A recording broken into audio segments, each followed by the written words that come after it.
Most of us dream of achieving financial freedom, right? You know, sipping margaritas on a beach while your bank account magically grows.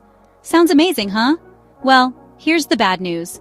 Unless you've got the right systems in place, your bank account might just end up looking like that one plant you forgot to water. Dry, wilted, and very, very sad. But don't worry, I've been there. As a qualified financial advisor, risk consultant, and former personal banker, I've seen a lot of financial mistakes, both personally and professionally. And today we're going to talk about the 7 biggest money mistakes that might be sabotaging your finances, and how to break up with them. For good.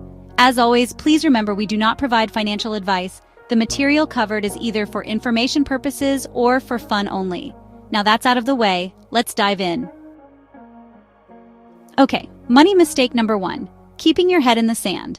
You know, that thing we do where we pretend our problems don't exist, like the stack of unpaid bills on your kitchen counter that you just ignore. You know, adulting. Psychology has a fancy term for it, avoidance coping. It's basically when you dodge all the negative stuff because, well, it's uncomfortable. Like avoiding that, let's talk about money convo with your partner because it's going to end in World War III. Or not asking your boss for a raise because, let's face it, being told no sounds like a one-way ticket to Awkwardville. But here's the kicker. By avoiding these conversations or bills, we're just delaying the pain. Instead of short-term discomfort, you get long-term agony. Yay! A better approach is to make it really hard to ignore these things. Set up behavioral nudges, fancy talk for little reminders that don't let you off the hook. Automate your savings, set alerts for low bank balances, and maybe stop thinking that ignoring your problems will make them go away. Spoiler, they don't.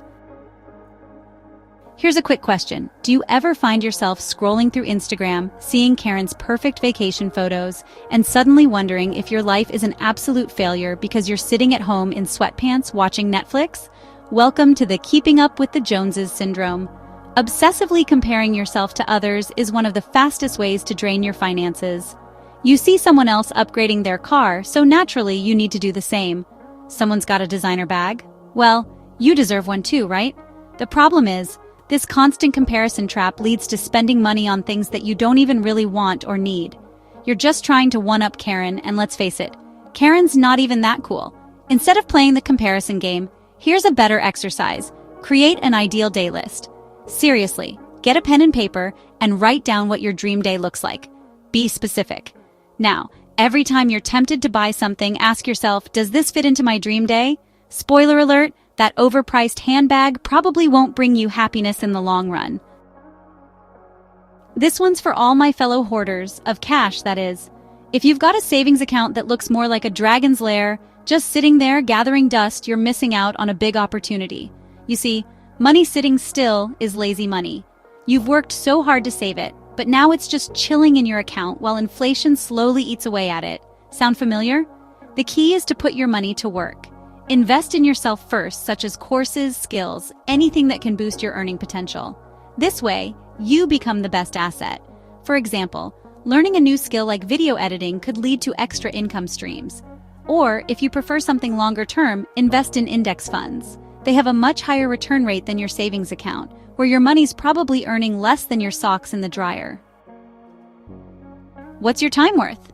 No, seriously, do you know? Because if you're spending hours doing things that you could easily pay someone else to do, you're leaving money on the table. Let's say your hourly rate is $100. Why are you spending 3 hours cleaning your apartment when you could pay someone $30 to do it? That's $270 you just missed out on by mopping floors. And hey, if you love mopping, go for it. But if not, it's time to delegate and spend your valuable hours on higher leverage tasks, like, making money or even just relaxing so you can be more productive when you are working.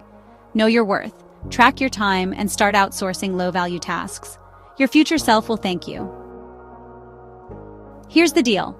If you're living on 100% of your income, or more than 100%, you're stuck in a never-ending loop of work, spend, repeat. It's exhausting. A great strategy is the 90% rule. It's simple. You live on 90% of your income and invest or save the other 10%. If you think that's impossible, hear me out. The key is to treat that 10% like a bill. Automate it. Pay off high-interest debt first, then start funneling money into savings or investments. Make saving non-negotiable. And yes, that means planning for big expenses like vacations and holidays. No more being caught off guard when your credit card bill looks like a horror movie. We've all heard the advice, stop buying lattes and you'll save hundreds.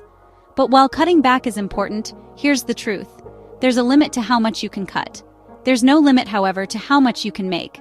You could stop buying coffee and save $100 a month. Or you could negotiate a $5,000 raise. Which one sounds better?